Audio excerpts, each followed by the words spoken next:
आई मी आली ग. दुकानासारखा बसलायस. पाणी पिणी द्यावं समजत नाही का तुले? का पाणी घेऊन ये.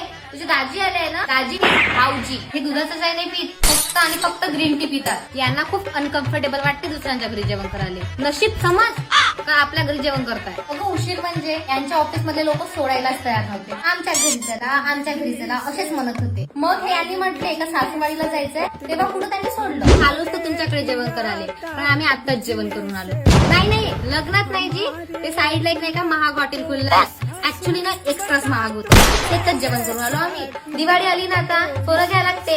बाई सासू म्हणे बाई सोनं कमी घे. आम्ही 15-20 किलो आता सोनं बनवायला दिलो. फराळ केव्हाचाच झाला. काय सासून तर आचारी लावले 4-5.